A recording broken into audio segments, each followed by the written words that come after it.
32 seconds left. Here's Pearson. He got it. Touchdown. I don't believe it.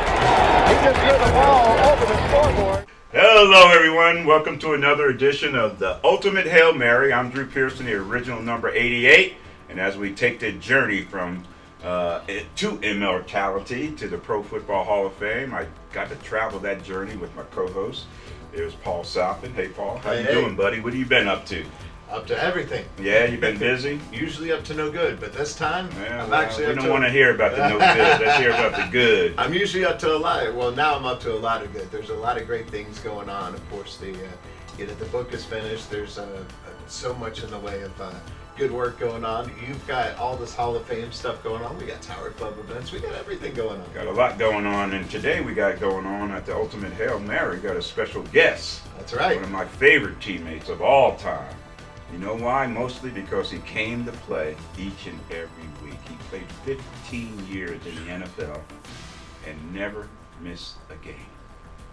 And probably wore the least amount of equipment than any NFL player ever wore.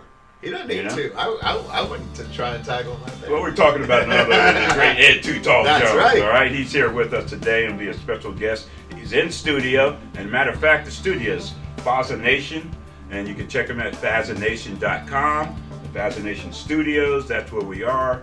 And Faz is, man, he is producing the Ultimate Hail Mary. We got some podcasts out there. It's out there in the market now.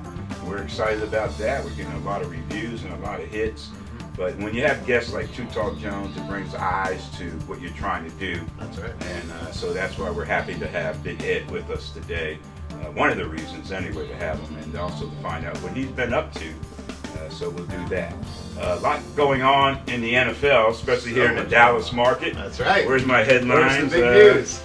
Dak's jackpot. Dak hit the jackpot. You know, everybody's saying Dak, you know, he should have signed that contract. He had about $100 million on the table. Now you see why he turned that down, and then he gets hurt. Everybody's saying, whoa, man, he should have got that money and all that. But Dak played the cards right, as it turned out. Sure, he had that injury in the fourth game, but his rehab has been way ahead of schedule.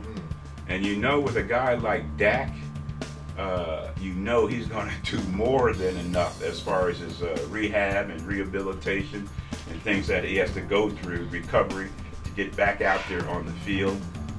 But, you know, everybody was saying, you know, it's hard to negotiate with Jerry Jones, but also everybody's saying now that Dak got the best of Jerry Jones. You know, Jared Bell, who writes for the USA Today, who has a Hall of Fame vote, used to write for the Dallas Cowboy Weekly. Really? When he started as a sports writer.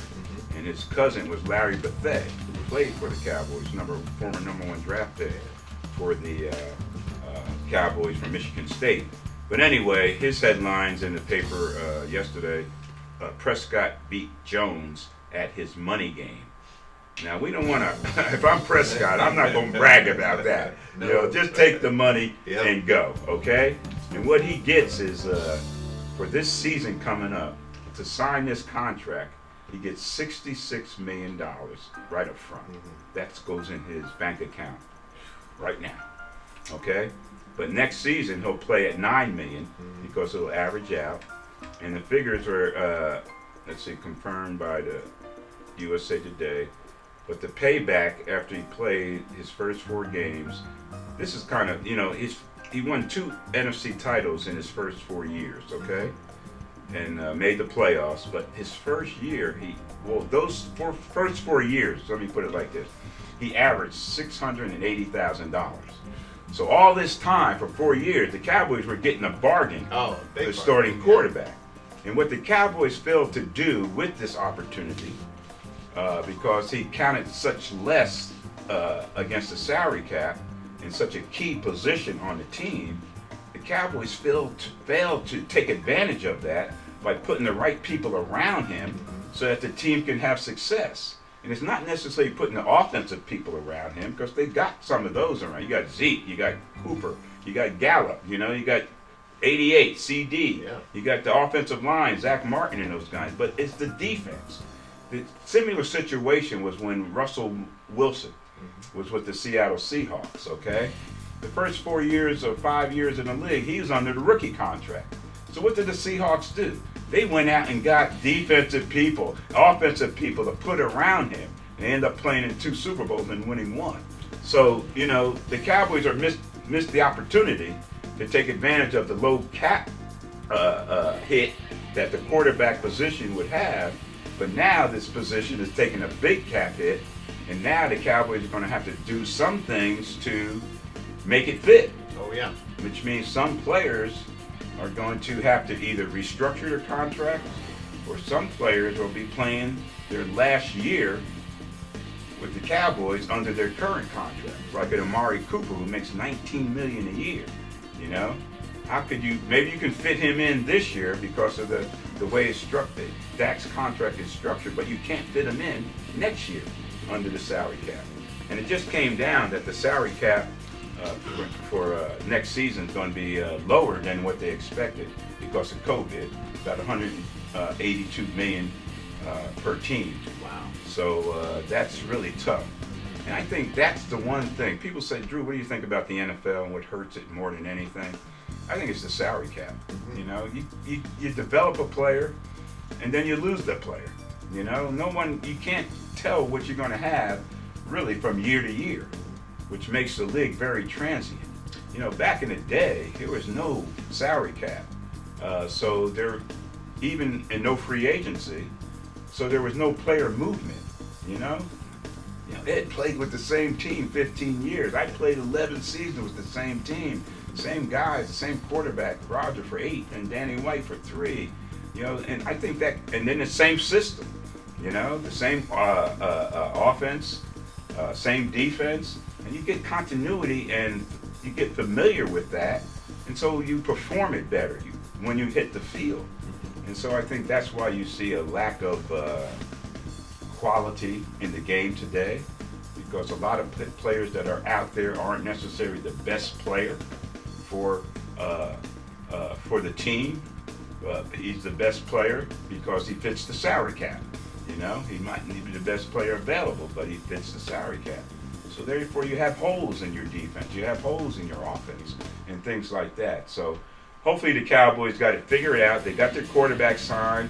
You know, the money's one thing as far as Dak is concerned. We don't have to talk about that. We've been talking about that for the last, 3 years? Oh, gosh. We don't have to talk about that anymore. But the thing that he brings more than anything is that continuity in the locker room. Mm-hmm. I mean, the leadership continuity he brings. The players look up to him, okay? Maybe not so much for what he's accomplished, and he's accomplished a lot in the 4 years, but because the way he goes about doing his business. The one thing I learned when I came to the Cowboys, being around a guy like Roger Staubach, in and out of that huddle, running all those pass routes and all that kind of thing, he helped me become a better football player. But man, I learned how to be a pro by emulating a lot of things that he did. And I think a lot of these people, players in the Cowboy locker room, look up to Dak that way, because there's a lot of young players. You know, even though he's going in his 5th year, there's a lot of players with 2 or 3 years on that Cowboys roster, so they look up to Dak. So he sets that tempo, he sets that tone in the locker room like we had, like a Leroy Jordan, like a Rayfield Wright, like a Too Tall Jones, a Harvey Martin, people like that. They set the tone in the locker room simply by the way they go about doing their business. And people can tell too. So if he's not feeling like he's being taken care of, or he's not happy, or he's not feeling like he's getting paid, or that not getting the same love that other people are getting, the players are going to feel that, and it's just going to affect everything. And I think now he's going to come in, he's going to have a completely different feel about him.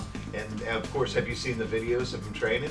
It looks like nothing ever happened to him. I know. And I think he's going to go. And of course, now everybody, all the Cowboys fans like to say those 3 words that are the most divisive that Stephen A. Smith hates. But let's say a Cowboys Super Bowl. Going to happen? Well, they're all talking about that, and I heard a few guys on the, the talking heads on TV, saying, "Hey, slow your roll, okay? Let's back up a little." We've been saying this for the last 4 or 5 years. It's been a quarter century since the Cowboys played in the Super Bowl, okay? let's slow our roll a little bit. Let's just try to win some games and put ourselves in a position so when we hit the month of December next season, that we're in a position to try to compete and win that NFC East. Yeah. And hopefully that momentum, after we win it, will carry us into the playoffs and have some success there. Yeah. You want to remind them what that ring looks like? Yeah, I always tell when I take pictures with the fans, I put that ring up there and I tell the fans to tweet that out to Zeke and Dak and let them see what it looks like. Hood, hood. And hopefully one day they'll be saying, Drew, we won't be able to do that anymore. So that's what it's all about. But anyway, Paul, I got a great event coming up on March 26th at the Tower Club. That's going to be pretty cool. We got the general manager, BB from the Tower Club, and Kent is the executive director of food and beverage. And looking forward to hanging with these guys on March 26th that evening. Yeah. I think everything starts at about 1 o'clock. We're going to have a nice little fellowship session, dinner. Jane Slater from ESPN, NFL Network fame. And our former co-host. Yeah.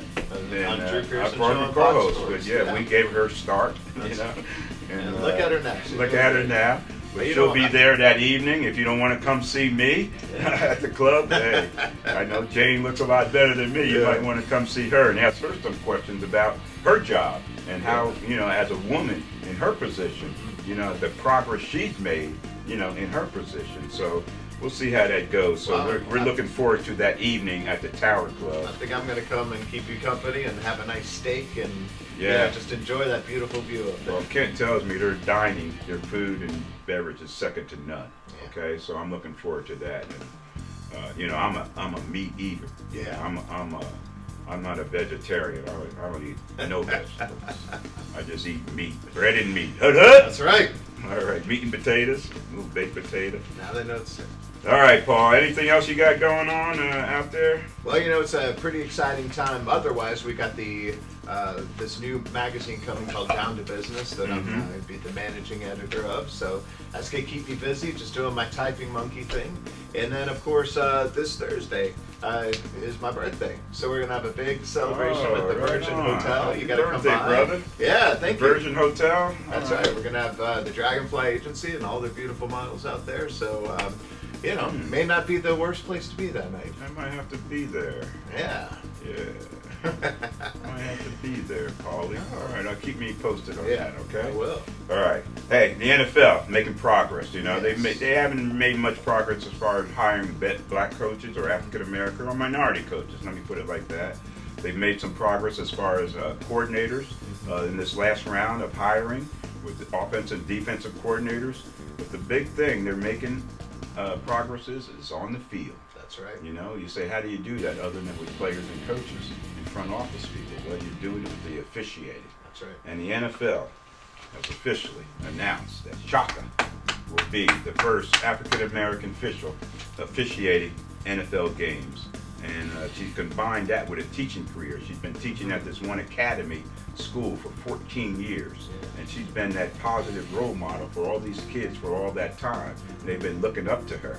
And they say, now they see what they can do if you stay motivated, you stay determined, you stay focused on your goals and what you're trying to achieve. Because it's not like she just fell off the bus and the NFL said, hey, let's hire her because she got but she has tremendous background. She went from high school games to Conference USA, officiating high school games to Conference USA, then to the Pac-12 conference, which we know is a Power 5 conference, which is a big deal for her to land that opportunity. Then she landed among the crews of the short-lived XFL. I don't know if she wants that on her resume or not, but it shows that she has some pro experience, right. And since 2004, Shaka has participated in the NFL's development program for officials, which involve clinics, working team practices at organized team activities, OTAs, mini camps, college all-star game assignments, preseason games, and evaluation from NFL supervisors. So she is definitely qualified to step up to the next level, and of course the next level is pro football. Yeah, she definitely didn't fall off the bus, but I think there is a bus that some of these refs fell off of, because I don't know where they found some of these guys. Yeah, well, some of the officials, yeah. Well, some maybe officials. she'll improve that. But this But is just this is fantastic news, and I don't know why it took so long. Yeah, But now hopefully this will start more of a change because they're seeing how much attention it's getting. Yeah. And it's something that should have been talked about a long time ago. Maybe it has, but now they can't deny it. It's right. well, there Paul. on It the takes so page. long because it's a process. Right. But the problem is, why aren't more minorities in the process? Mm-hmm. That's getting the opportunity to grow through the process to one day be like Shaka to get that NFL opportunity. She's not the first female. Sarah Thompson became the first woman on the officiating crew for a Super Bowl, and Shaka has broken another barrier by becoming the first minority or African American to be out there on the field. So And then, a lot going on with the NFL. They got the draft coming up and all that, so they're trying to get in a position so that when the season starts, they can hit the ground running, and hopefully COVID will be under control by then with the vaccines, and we can have another season. It is truly amazing what the NFL did last season amidst the COVID vaccine, and it was running rampant at that time, Paul, when the season started. But no real issues, not many game cancellations, no cancellations at all. Dates were changed. Sunday game might have been pushed to a Tuesday or a Monday, something like that. But the NFL did it. They had the playoffs, they had the Super Bowl, and everything worked out. speaking of the vaccine, I think we should talk about that because you were able to get the vaccine. Yes. And you feel fine, right? Oh yeah, I feel great. I feel great, and I feel a little more confident in being around people. There's still things you have to be careful of. Sure. Because of that. But you still feel confident that you've done the right thing. And what I'm trying to do, I've done a few PSAs That's right. to encourage not just people to get the vaccine, but to encourage African Americans, because there seems to be some hesitancy of them wanting to take the vaccine, because I understand when the flu vaccine, one of these vaccines came out, it wasn't real receptive to African Americans, and so that's created some fear into African Americans taking this vaccine. But you see a guy like Bill Russell from the NBA, Kareem Abdul-Jabbar from the NBA, me from the NFL and the Pro Football Hall of Fame. We've done PSAs to encourage African Americans. No, you got to do this. You got to do this. And a lot of reasons that African Americans don't do it is because of the two shots that you have to take. They say, well, I have time. I can take off work or leave my kids or whatever to go get that first one, but I don't know if I can, take a time off again in 2 weeks to go get the next one. So now maybe with the single shot vaccine that J&J has come up with, maybe that will encourage more African Americans to step up and go get that vaccine. Because to me, what is the alternative? I mean, goodness. My goodness. I mean, pretty soon they're probably going to have it to go to concerts, to go to games, to go get on flights. So it's important. And there's a big call last night with Bishop T.D. Jakes here in town, and just encouraging people to go out there. So Drew got it. Drew's fine. So I'm fine, man. I actually feel like I can go run some pass routes. Actually. There you go. All right. I think it's about time to bring our let's take a break. We'll take a break. We're brought to you by Foster Nation. We're at Foster Nation Studios. We're brought to you by the Tower Club. Come check us out on March 26th. We got a special event going there. And hey, we got a special guest with us today. He's in studio at Foster Nation Studios. None other than the great Too Tall Jones. And he's next, right here on the Ultimate Hail Mary.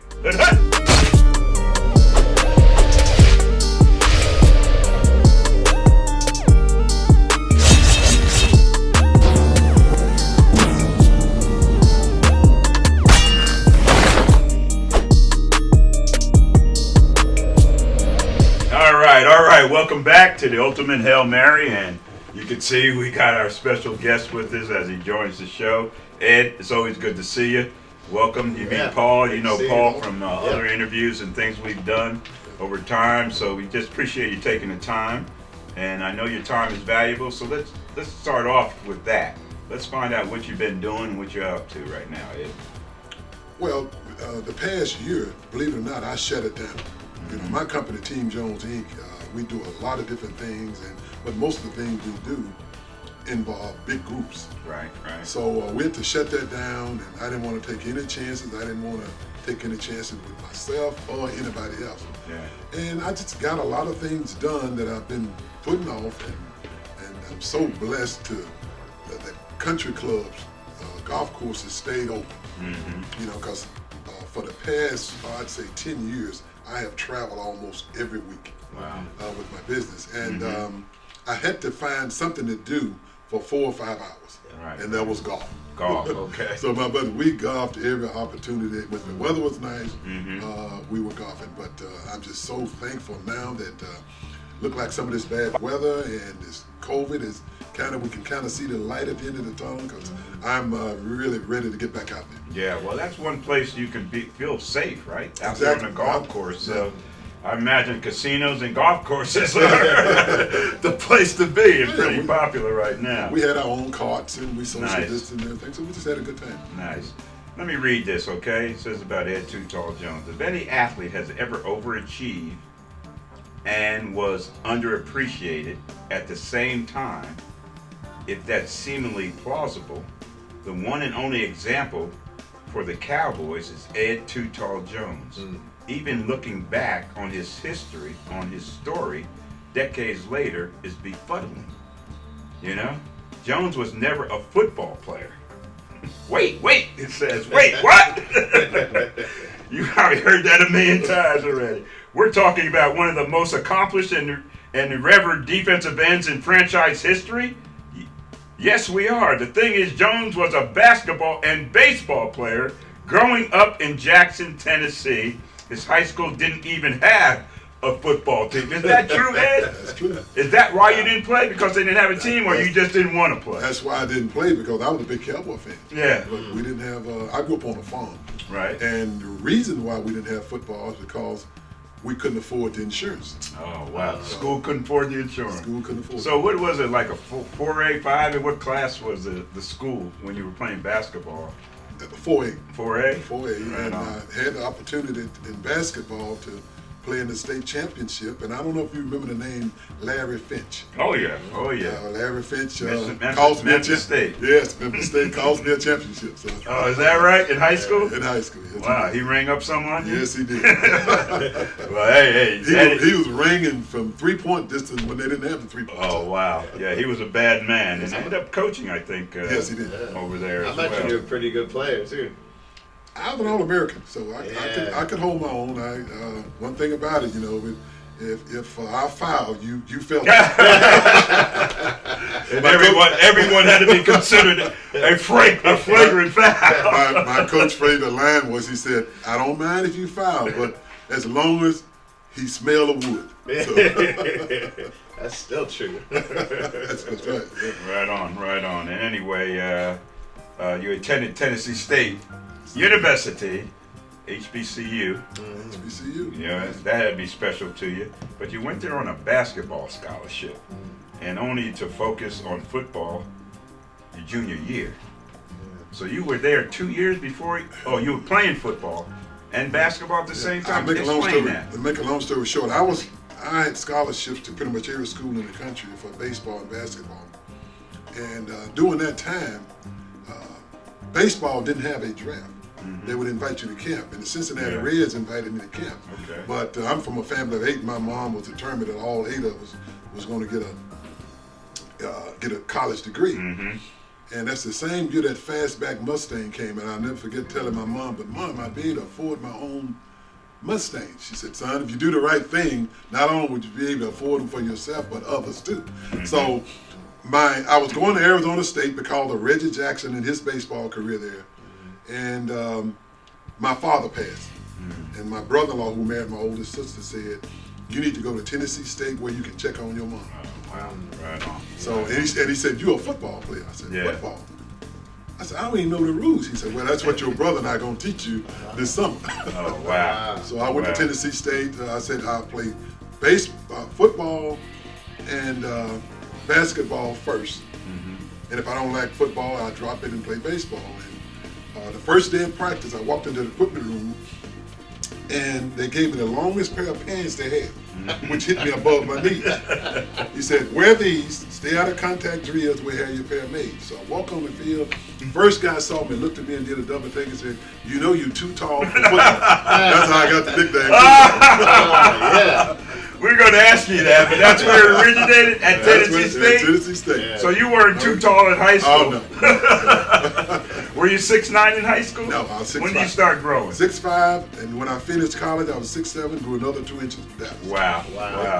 That's amazing. Anyway, you did some amazing things there. 6'9", 275. You were, they say, a physical freak. To revolutionize a defensive end position in Tom Landry's famed flex defense. And then it says you certainly did that. Jones posted more than 1,000 team recorded tackles, 127 batted passes. I used to say all the time, you got more blocks than Kareem Abdul-Jabbar, man. Well, let me comment on that. Yeah. Dallas drafted me to play that right end, Okay. which is the pass rushing end. Harvey Morton was the left end. Left end, yeah. And we had that flex defense. And that flex defense on that left side, you 2.5 yards off in a 4-point stand, Right. killing 2, sometimes 3 people. Coach Landry called me in and said, we're going to move you to the left side. I said, left side? 4-point stands? He said, yes. He said, your run technique, which they taught me in Tennessee State, Right. is a little better than Harvey's. And he said Harvey is a great pass rusher, which Harvey is one of the best pass rushers I've ever seen. Yeah, absolutely. And very honored to play with him. And I called my college coach and said, you're not going to believe this. They're getting ready to move me to the left side, and I'm 6'9" in a 4-point stance, 2.5 yards off the ball. Right. And So you never played a 4-point stand? Never. I said, should I ask to be traded? Oh, God. My coach said, Ed, they win there.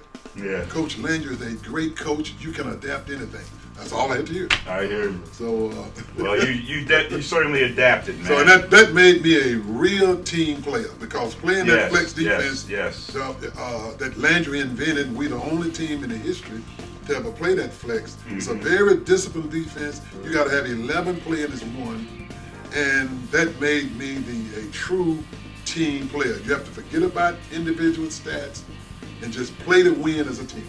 Yep. And I'm And so you made glad. a lot of sacrifices at that left defensive end, and your forte was stopping the run, but you also put some pressure on the quarterbacks. And let me tell you, let me go back to the 127 batted passes.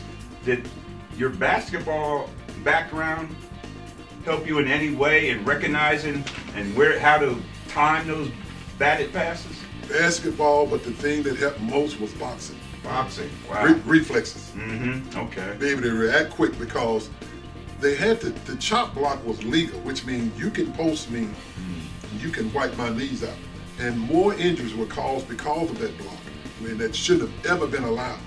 Well, that was allowed my entire 15 years. Yeah. So if you were going to jump up and expose your knees, you better do it with some quickness. Yes. So with the reflexes from all the drills I took in boxing, helped me a lot, and of course basketball in order to get up and time it. Yeah. Well. And plus, I often credit Bob Lilly, who my rookie year made Harvey and I sit next to him in film study. Wow. And taught us how to pick out a guy's strengths and weaknesses, how to attack. Taught me a lot, and I learned that during that time, most quarterbacks like to get rid of the ball within 4 seconds. Right. So I had a built-in time clock, while I was rushing 1,001, 2. And if I wasn't in the quarterback's face after 4 seconds, I was in the air. Wow. Yeah. Wow. So that helped a lot. Yeah. Well, amazing. You in '79, you were on that box. You tried boxing.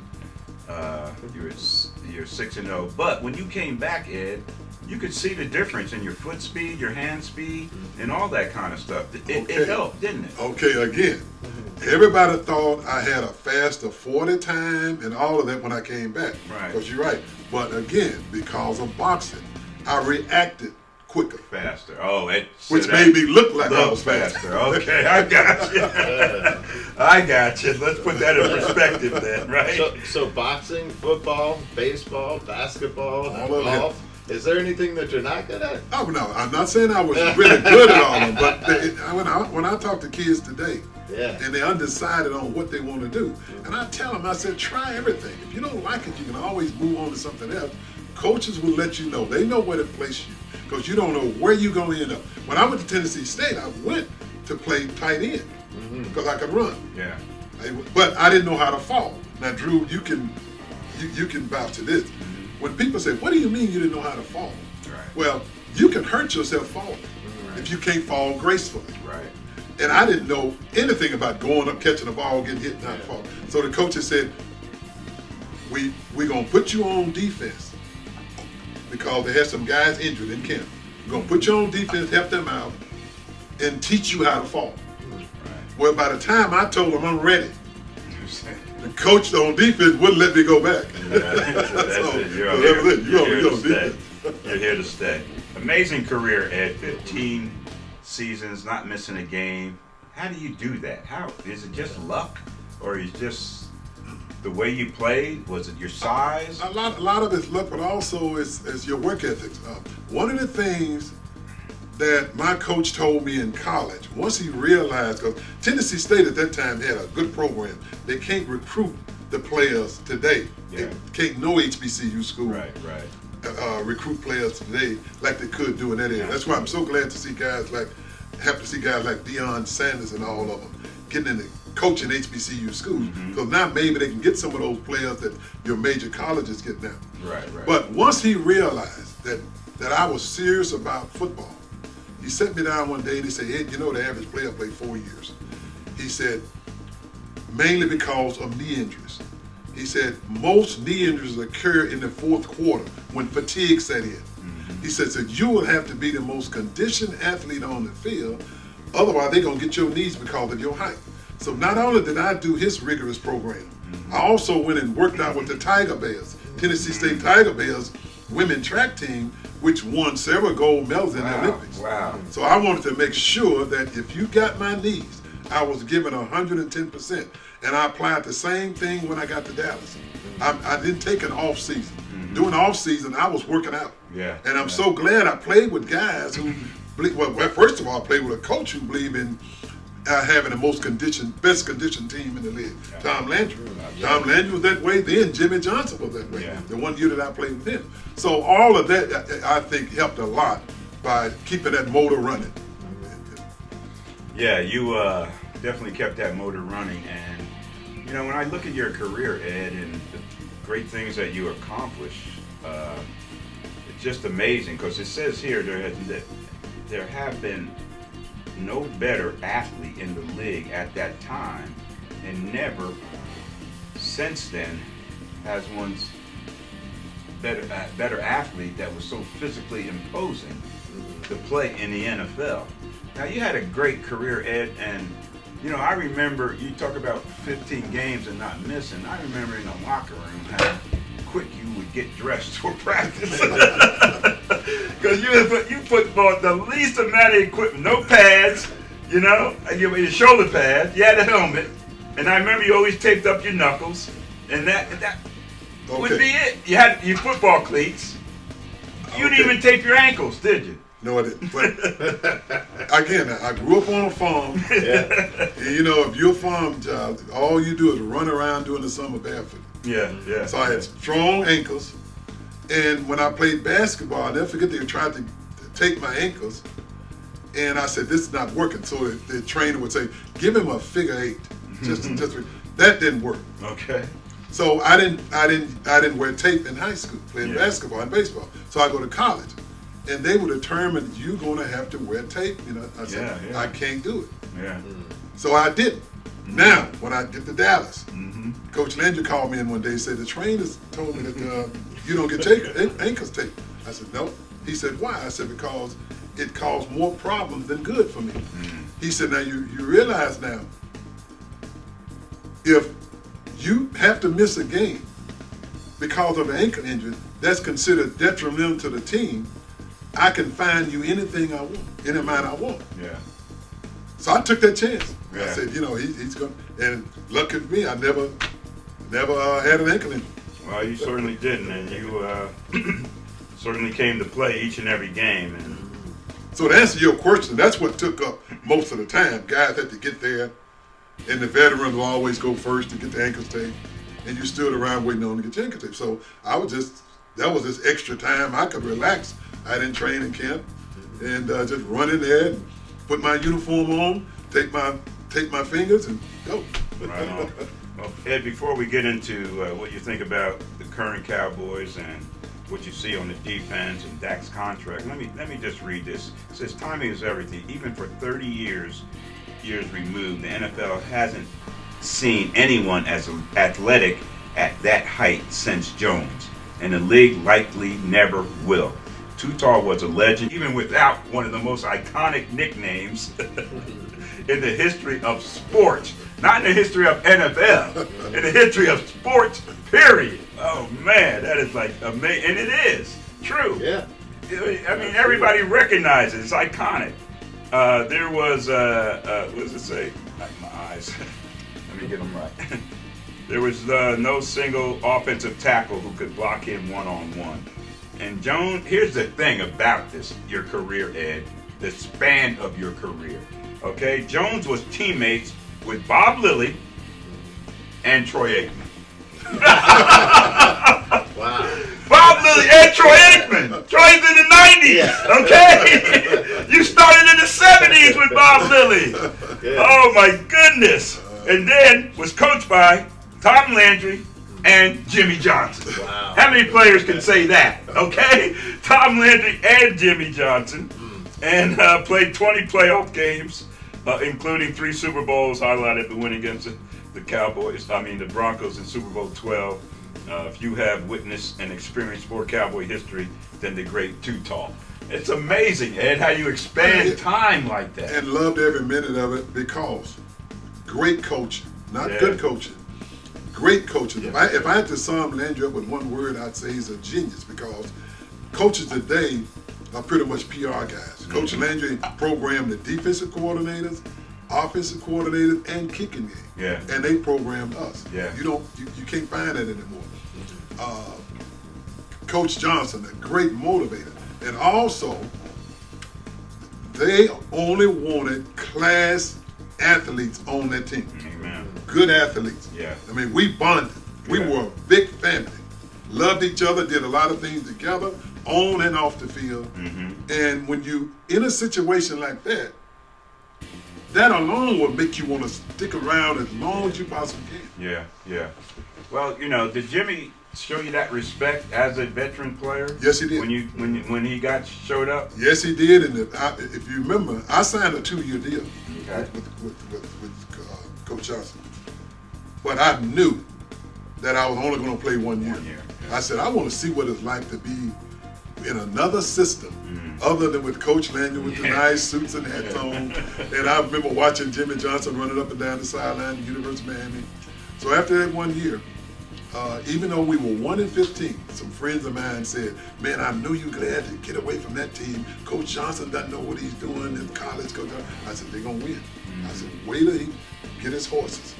Coach Johnson believed in all speed. I said, just wait, they're going to win. Yeah. And the rest is history. Yeah, that's what he brought to the NFL, speed Yes, at he every did. position. He Yes, said, he why did. not? Why not, right? Exactly. Pretty logical. Pretty logical. Anyway, you had Jimmy, you had Tom, you spanned all that, and we go back to today's Dallas Cowboys, okay? The thing that really hurt them last season was the defensive side of the football. What did you see as the problem on the defense last season? I saw several problems, and I'm not throwing the towel in on that talent yet. Only because of COVID, they didn't have a chance to train properly. Also, a new coaching staff. You can't just come in a new coaching staff with their system and learn it overnight. Right. Well, they couldn't meet together like normal teams do under other circumstances. So, because I saw mistakes. I saw Yeah. too many people just running wide open. I mean, I could have played wide receiver at my age and got open. Yeah. Yeah, so that tells me that you're not on the same page. That's from lack of studying. Yeah. Studying together. Now,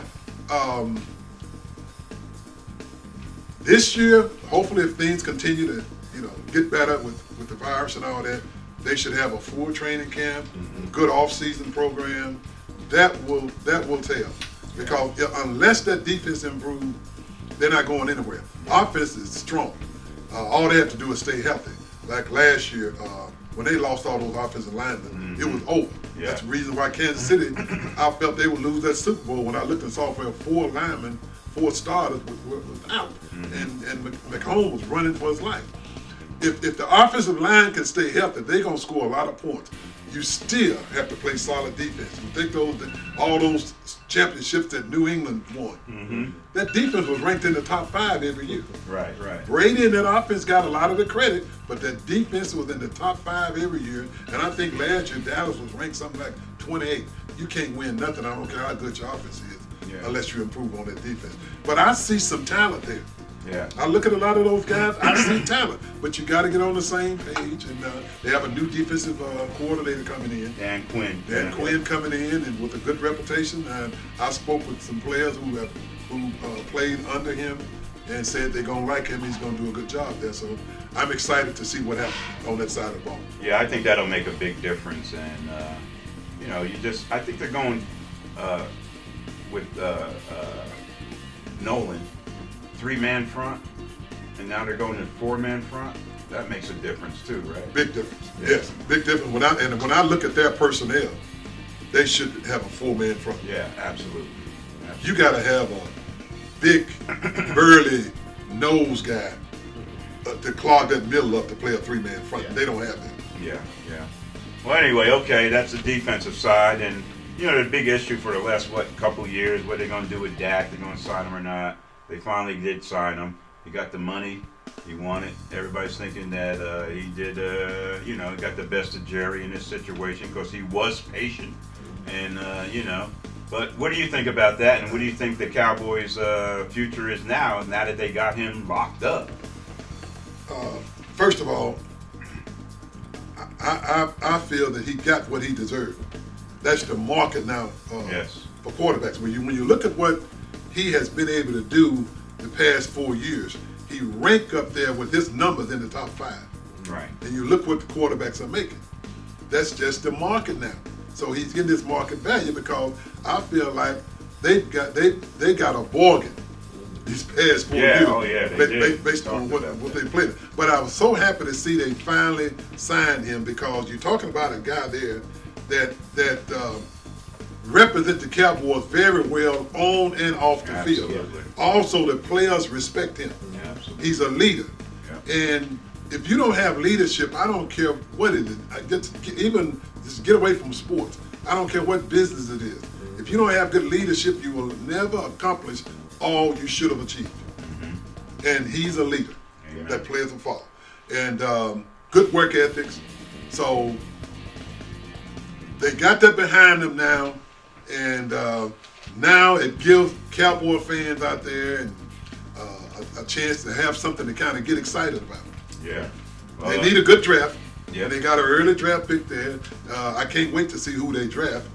I hope it's on defense, but at the same time, if you remember, Coach Landry believed in drafting the best player available. And he said, we'll find a spot for you. But it'll be interesting to see what happens doing it. They need a good draft. Yeah, I like that. I still like that philosophy. Yeah. Best player available. I agree. Even I like it too. Today's game, it worked for us back in the day with Yes, Gil it did. Brandt. Because if you don't take the best player available and you take somebody on need and you try to fit that person into what you're trying to do, most of the time it doesn't work, right, Ed? Totally the best agree. player Yes. available. Now you got a good quality player. You just find where you need to put them and kind of go from there. And anytime you have a good quality player, he can adapt to any situation. Yeah. Well, Ed, we appreciate the time, and back in the day, we used to travel around the state of Texas a little bit with your little review, and we went to Austin and other parts of Texas where I was your MC, And you had your band, and you would come on stage and sing. Yeah. And stuff, and what a show! I mean, amazing. We'd be packing houses with Ed. We had the club over here in South Dallas. You know, we had that on a regular basis there, and hanging out and partying. Any of that going on now, Ed? Are you still singing? No, I'm not, but I promote others who Okay. I know will fill out. Right. But Drew, you know, your career, my career, we were in Dallas at the right time. It was a good time to be in Dallas, good time to be a cowboy. Oil business was good, real estate was good. The show Dallas ranked #1. Yes. Booming. The best fans ever. Yeah. The best fans that loved us. And it was a good time to be in Dallas. So it was almost like whatever business you decided to get into, it had a chance. You know, and you know, I wasn't the best singer around. Yeah. But I hired good musicians, and I made sure that the guy that I hired, the MC, could draw. Right. And you also had good backup singers doing the backup thing. It was a good time to Larry be in Whittington. Yes. Your boy Larry was right. part of all that and everything. It's a good time to be in Dallas. Yeah, I love that. You know, and before we let you go, we gotta ask the great question. Well, you asked that. I got another one before we do let him go. Go ahead, Paul. All right, good. So, of course, all of our guests, we asked them the Hail Mary moment, that moment in your life or career. It backs up against the wall. You just have to go for it. And it worked out for you. What was that for you? You turned everything around. For me? Yes. Yeah. I would say, Drew, I believe it was 75 when we beat the Bears. Right. 10 to 9 Oh, yeah, okay. in the playoffs. That's the year we were wild card team. We led 10-3 the whole game. Under 2 minutes to go, the Bears scored a touchdown. I blocked the extra point. We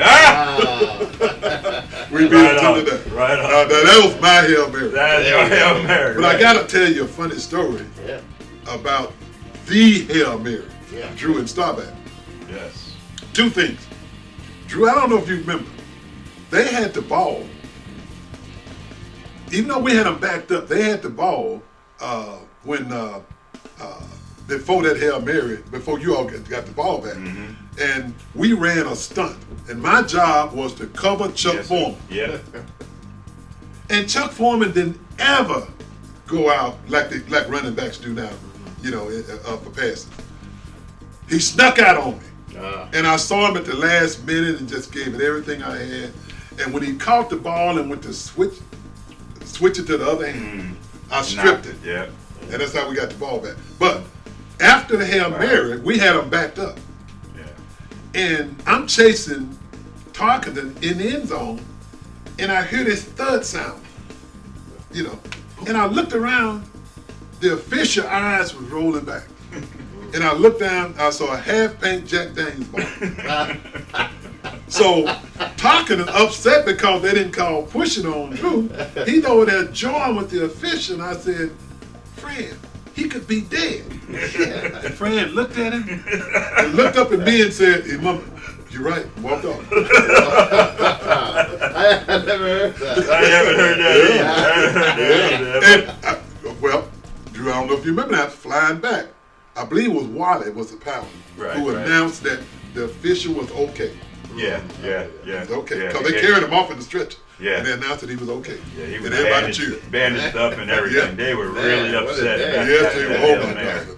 But you had a big sack or something in, when they were trying on that last attempt, right? Yeah, but we had them backed up though. They couldn't. And we had a good defense that year. And, so it's. All right, here's my final question, Ed. You know, I waited 29 years to get in the Cowboy Ring of Honor, and waited 33 years as a senior to get in the Pro Football Hall of Fame.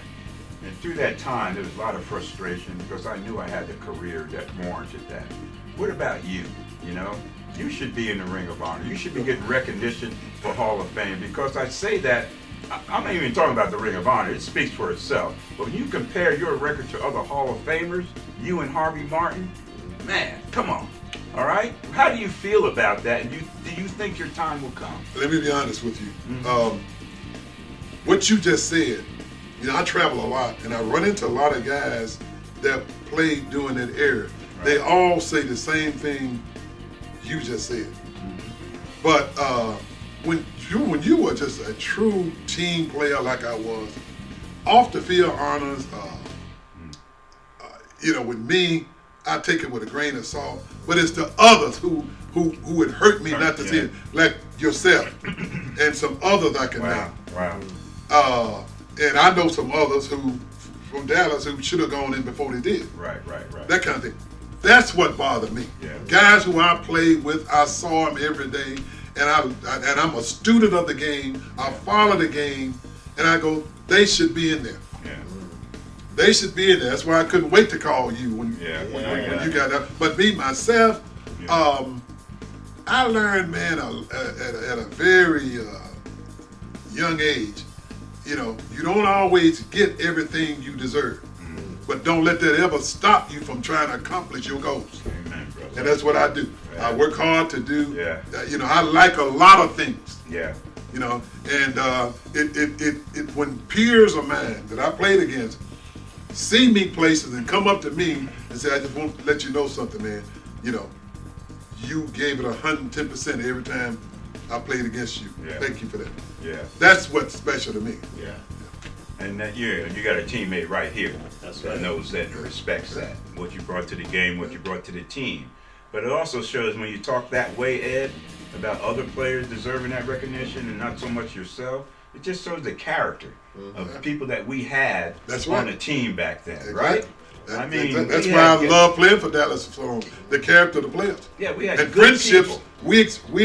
People. Friendships we established, Drew, we'll have a lifetime. Yeah. Oh, absolutely. Absolutely. Yeah. And you can't wait to see the guys. We don't have a lot of reunions, but when we see each other, man. Can't wait to catch up. It is like awesome. It is awesome. But this was awesome, man. And we're talking to one of the most iconic players that ever played in the National Football League as part of the guests on the Ultimate Hail Mary, none other than the great Ed Too Tall Jones. Too Tall. The most iconic name in all of sports. Nickname in all of sports, okay? Right on. Appreciate you being with us, Big Ed. Hail Mary. Hail Mary. Ed Jones, we'll be right back with to wrap up the show right after this.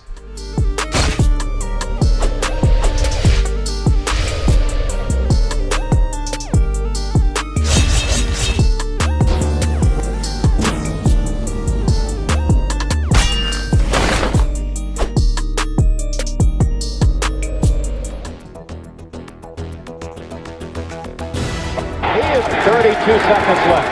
Here's Pearson. He got it. Touchdown. I don't believe it. He just threw the ball over the. All right, we're back, man. What a great interview that was. That was fantastic. The seat's empty, but we still feel them, huh? I know. We still feel them right here, But anyway, we appreciate Ed Too Tall Jones taking the time and especially taking the time to come into studio with us. We're doing a lot of things via Zoom with most of our guests because we're trying to stay safe and practice social distancing.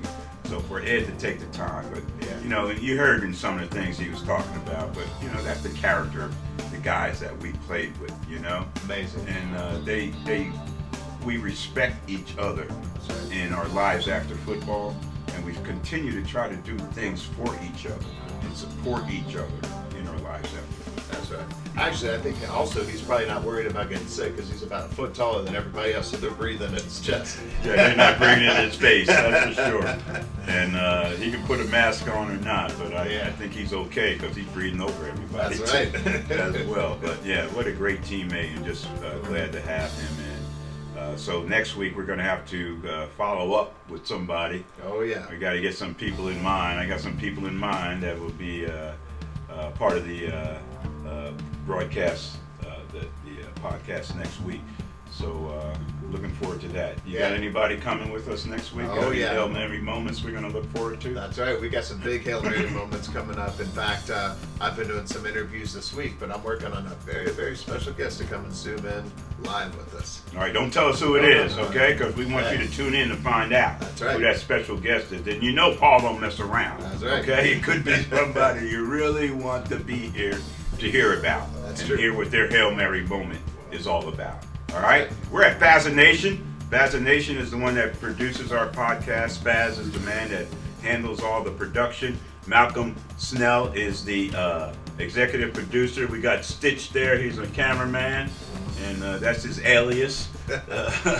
And of course, Paul being with us week in and week out. We appreciate that. We appreciate you tuning in for the ultimate Hail Mary, the journey to immortality. You heard it right here on the Ultimate Hail Mary with the original number 88 and the original Paul Salford, the entertainment guru for the Ultimate Hail Mary. All right? We'll see you next week. Thanks for tuning in. Hut, hut!